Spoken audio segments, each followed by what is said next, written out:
مثلا ہم ابھی عشاء کے فرض پڑھ کر فارغ ہوئے ہیں، تو عشاء کی نماز کے جو فرض ہیں وہ 4 ہیں، یعنی 4 رکعتیں نماز پڑھنا فرض ہے۔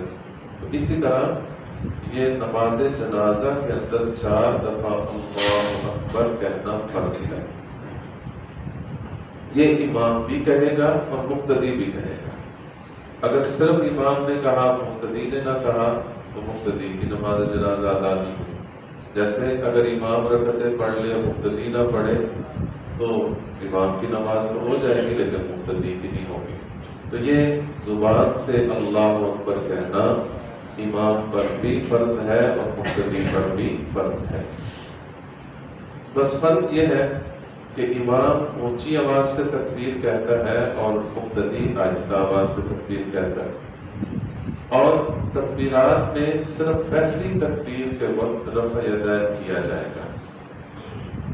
جیسے نماز شروع کرتے وقت ہم تکبیر تحریمہ کے وقت دونوں ہاتھ کانوں تک اٹھاتے ہیں، پھر آگے پوری نماز میں نہیں اٹھاتے لیکن اللہ اکبر کہتے چلے جاتے ہیں۔ اسی طرح نماز جنازہ میں بھی صرف پہلی تکبیر جو تکبیر تحریمہ کہلاتی ہے اس میں رفع یدین کریں گے، اس کے بعد رفع یدین نہیں کریں گے۔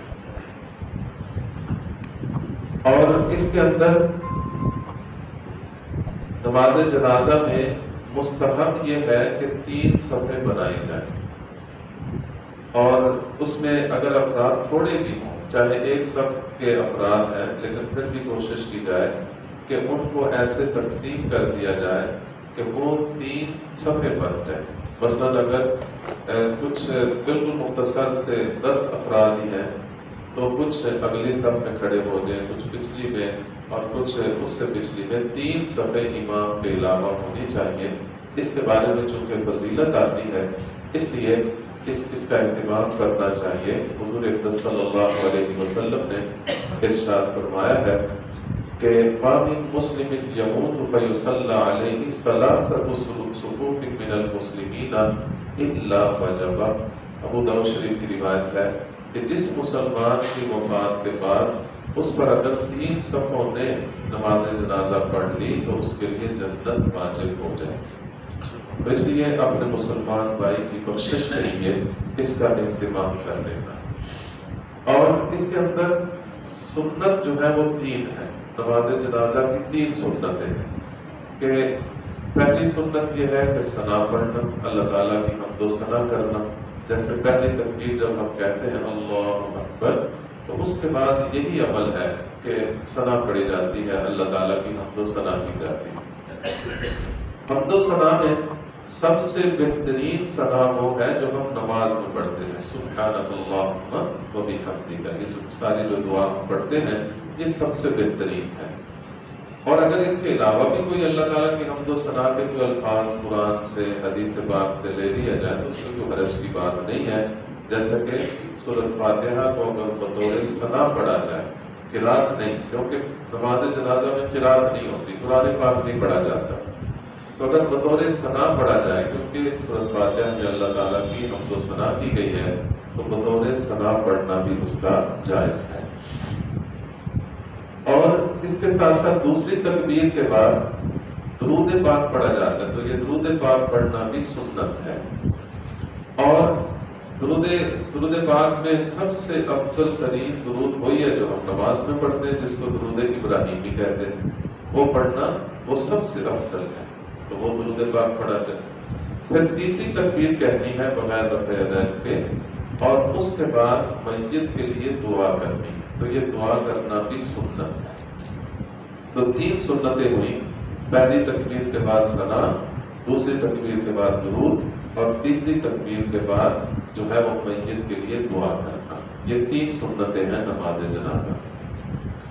اور نماز جنازہ میں جب آدمی تیسری تکبیر کہے تو جو دعا پڑھنی ہے وہ تو 3 طرح کی دعائیں آتی ہیں۔ ایک تو بالغ مرد و عورت کی دعا ہے، اللہم اغفر لحینا و میتنا، اور اگر کوئی لڑکا فوت ہوا ہے نابالغ تو اس کے لیے الگ دعا ہے، لڑکی کے لیے الگ دعا ہے۔ اگر کسی آدمی کو تینوں دعائیں نہیں یاد تو اس کے لیے ایک مختصر سی دعا احادیث میں آتی ہے کہ اللہم اغفر لنا، بس اتنا ہے کہ اللہ ہم سب کو معاف کر دے۔ تو اس طرح کہنے سے بھی وہ سنت ادا ہو جائے، لیکن کرنا تو چاہیے۔ جو دعائیں بڑی طویل ہیں وہ اگر یاد ہو جائیں، اور ہر ایک مسلمان کو یاد کرنی چاہیے۔ اصل جنازے کا مقصود بھی دعا کرنا ہے، اگر دعائیں نہیں آتی تو پھر ظاہر ہے کہ وہ مقصود فوت ہو جاتا ہے۔ اس لیے اصل تو وہ دعائیں یاد کر لے، لیکن جب تک یاد نہیں ہوتی تو کم از کم یہ ایک جملہ تو یاد کر لے، اللہم اغفر لنا یا رب اغفر لنا، اے اللہ، اے ہمارے رب ہمیں معاف کر دے۔ اتنا کہنے سے بھی وہ سنت ادا ہو جائے۔ نماز جنازہ میں جتنی بھی دعائیں ہیں، جتنے بھی اذکار ہیں، وہ سب آہستہ آواز سے، کوئی بھی نہ ثنا اونچی پڑھنی ہے، نہ درود اونچی آواز سے پڑھنا ہے، نہ دعائیں اونچی آواز سے پڑھنی ہے۔ سارے اذکار کا مصنون طریقہ یہ ہے کہ وہ آہستہ آواز سے پڑھے جائیں۔ نماز جنازہ کے صحیح ہونے کی شرائط، اس کی دو قسم کی شرائط ہے۔ ایک وہ شرائط ہے جس کا تعلق میت سے ہے، دوسری وہ شرائط ہے جس کا تعلق نماز جنازہ پڑھنے والے سے ہے۔ تو نماز جنازہ پڑھنے والے سے متعلق جو شرائط ہے وہ تو یہ ہے کہ سب سے پہلے آدمی نیت کر لے، کیونکہ نیت کے بغیر تو کوئی عمل نہیں ہوتا، انما الاعمال بالنیات، تو نیت ہونی چاہیے۔ دوسرا یہ ہے کہ آدمی کے اندر طہارت ہو، یعنی جس جگہ پہ کھڑا ہے جگہ بھی پاک ہو، جسم بھی پاک ہو، کپڑے بھی پاک ہوں، اور ہر قسم کی اسے طہارت حاصل ہو، یعنی حد سے اصغر سے حد سے اکبر سے، یعنی وضو بھی ہو، غسل کی بھی اسے ضرورت نہ ہو، کپڑے بھی پاک ہوں، تو یہ ساری طہارت اسے حاصل کرنا ضروری ہے۔ تیسری یہ ہے کہ ستر عورت، یعنی جس جسم کے جس حصے کو چھپانا شریعت نے فرض قرار دیا ہے وہ اس کے اعضاء چھپے ہوئے ہوں، ستر عورت ہو۔ اور اسی طرح چوتھی شرط یہ ہے کہ استقبال قبلہ کی طرف اس کا رخ ہو، اور یہ جیسے عام نمازوں میں شرائط ہے وہ ساری نماز جنازہ کے لیے بھی شرائط ہے۔ میت کے لیے جس پر جنازہ پڑھنے جا رہے ہیں اس کے لیے الگ سے شرائط ہے، وہ 6 قسم کی ہیں۔ سب سے پہلی شرط یہ ہے کہ جس پر آپ جنازہ پڑھ رہے ہیں وہ مسلمان ہونا چاہیے، لہذا کافر کا، مشرک کا، غلط عقیدہ رکھنے والے کا نماز جنازہ پڑھنا جائز نہیں۔ اور اللہ تعالیٰ نے قرآن پاک میں صاف طور پر منع فرمایا وَلَا تُصَلِّ عَلَىٰ أَحَدٍ مِّنْهُمْ مَاتَ أَبَدًا، کہ ان کافروں میں سے، منافقوں میں سے جو بھی مر جائے، اے پیارے نبی آپ نے اس پر نماز جنازہ نہیں پڑھنا۔ یہ اللہ کا منع کردہ، یعنی یہ اللہ تعالیٰ کی طرف سے اپنے نبی کو یہ اس بات سے منع کر دیا گیا ہے کہ کسی غیر مسلم کا نماز جنازہ نہیں پڑھنا۔ اور دوسری شرط یہ ہے کہ میت بھی طہارت کے ساتھ ہو، یعنی اس کا کفن بھی پاک ہو، اس کا جسم بھی پاک ہو، نجاست حکمیہ سے بھی پاک ہو، نجاست حقیقیہ سے بھی پاک ہو۔ اسی لیے تو اس کو پہلے غسل دیا جاتا ہے تاکہ اس کے جسم پر اگر کسی قسم کی نجاست ہے تو وہ دور ہو جائے۔ تو اس کا بدن بھی پاک ہونا چاہیے، کفن بھی پاک ہونا چاہیے، جس چارپائی یا پٹے پہ رکھا گیا ہے وہ چارپائی بھی پاک ہونی چاہیے۔ سب چیزیں طاہر ہوں گی تو نماز جنازہ صحیح ہوگا، اگر ان میں سے کوئی چیز بھی ناپاک ہے تو اس کا نماز جنازہ صحیح نہیں ہوگا۔ تیسری شرط یہ ہے کہ میت کا بھی ستر عورت ہونا چاہیے، یعنی اس کا جسم ڈھانپا ہوا ہونا چاہیے، اس کے جسم میں کوئی بھی یعنی کپڑے اتنے کم از کم ہوں کہ جس میں اس کا ستر عورت مکمل ہو۔ چوتھی شرط یہ ہے کہ میت نماز جنازہ پڑھنے والے سے آگے ہونی چاہیے، اگر وہ میت پیچھے ہے، دائیں ہے، بائیں ہے، پھر بھی نماز جنازہ صحیح نہیں ہوگا۔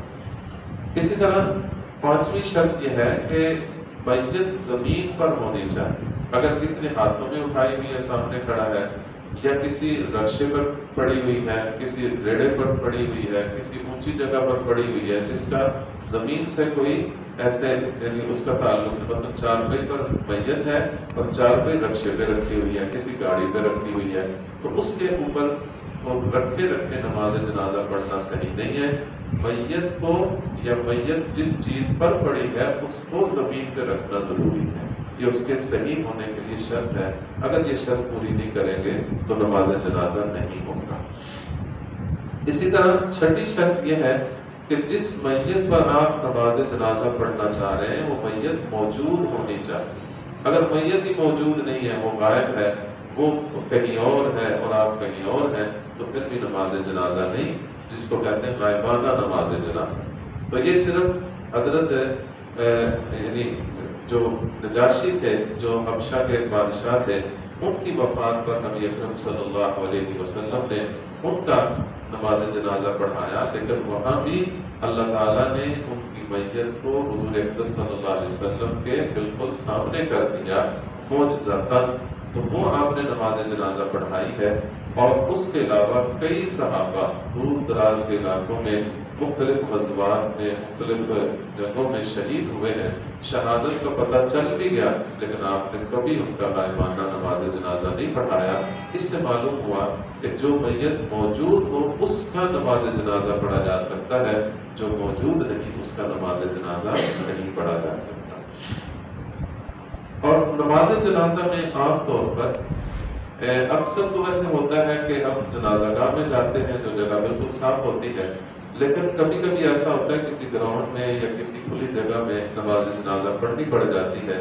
تو اس میں جوتے اتارنے ہیں یا نہیں اتارنے، اس کے بارے میں ایک اصول یاد رکھیے گا کہ اگر آپ کے جوتے کا تلوا پاک ہے، آپ کو یقین ہے آپ نے دھویا ہے، وضو کے ساتھ اس کو اچھی طرح صاف کر لیا ہے، تو آپ جوتا پہن کر نماز جنازہ پڑھ سکتے ہیں. لیکن اگر اس کا تلوا پاک نہیں ہے تو اس کے اوپر قدم رکھ کر تب نماز جنازہ پڑھ سکتے ہیں جبکہ اس کے اوپر والا حصہ پاک ہو. اگر اوپر والے حصہ بھی پاک نہیں ہے، جیسے بعض اوقات واش روم میں چھینٹے پڑ جاتے ہیں، اس کو صاف کرنے کا اہتمام نہیں کیا جاتا، تو پھر جوتا اتارنا ضروری ہوگا، نیچے جگہ کا پاک ہونا ضروری ہوگا. تو جگہ بھی پاک ہونی چاہیے. اگر آپ نے جوتا پہننا ہے تو جوتا بھی پاک ہونا چاہیے. اور اگر تلوا جو ہے وہ ناپاک ہے لیکن اوپر والا حصہ پاک ہے، تو چونکہ جوتا اتنا موٹا ہوتا ہے کہ اس کے آر پار نظر نہیں جاتی، تو اس لیے اس کے اوپر بھی قدم رکھ کر جب اوپر والا حصہ پاک ہو تو آدمی نماز جنازہ پڑھ سکتا ہے. نماز جنازہ کے لیے کوئی وقت مقرر نہیں ہے جیسے عام نمازوں کے لیے وقت مقرر. جیسے فجر میں کہا جاتا ہے کہ سحری کے بعد طلوع آفتاب سے پہلے پڑھ سکتے ہیں، اس کے بعد نماز قضا ہو جائے گی. ایسے نماز جنازہ کو کوئی وقت نہیں. ہاں، جن اوقات میں نماز پڑھنا ممنوع یا مکروہ ہے، ان اوقات میں نماز جنازہ بھی پڑھنا ممنوع اور مکروہ ہے. ہاں، اگر اتنا فرق ہے کہ اگر ان اوقات میں جنازہ حاضر ہو جائے، کوئی لے کر آ جائے، تو پھر اس وقت اس میں جنازہ پڑھنا جائز ہے. یعنی مثلا اگر عصر کے بعد کوئی لے کر آ جاتا ہے، طلوع آفتاب کے وقت، زوال کے وقت یا غروب آفتاب کے وقت جنازہ آ جاتا ہے، تو پھر اس پر پڑھ سکتے ہیں. لیکن اس کا پہلے سے یہ وقت مقرر کرنا کہ ہم نے طلوع آفتاب کے وقت پڑھنا ہے، یہ جائز نہیں. ہاں، اگر اس وقت آ جائے تو پھر پڑھنا جائز ہوگا، پھر اس میں ممانعت نہیں. اور اسی طرح مسجد میں بلا عذر نماز جنازہ پڑھنا جو ہے وہ جائز نہیں ہے، کیونکہ نبی اکرم صلی اللہ علیہ وسلم نے ہمیشہ مسجد سے باہر جنازہ پڑھایا ہے. ایک دفعہ کہیں بارش بہت تیز آئی، باہر کھڑے ہونے کی جگہ نہیں تھی تو عذر تھا، اس لیے آپ نے مسجد میں پڑھایا، ورنہ بلا عذر آپ نے کبھی بھی مسجد میں جنازہ نہیں پڑھا. تو یہ مسائل ہے کہ نماز جنازہ ہے، ان کے بارے میں اہتمام کر کے اس عمل کو بھی آدمی سنت کے مطابق اپنی عبادت کو ادا کرے گا تو انشاءاللہ اس کا فائدہ ہوگا. اللہ تعالیٰ ہم سب کو دین کی صحیح سمجھ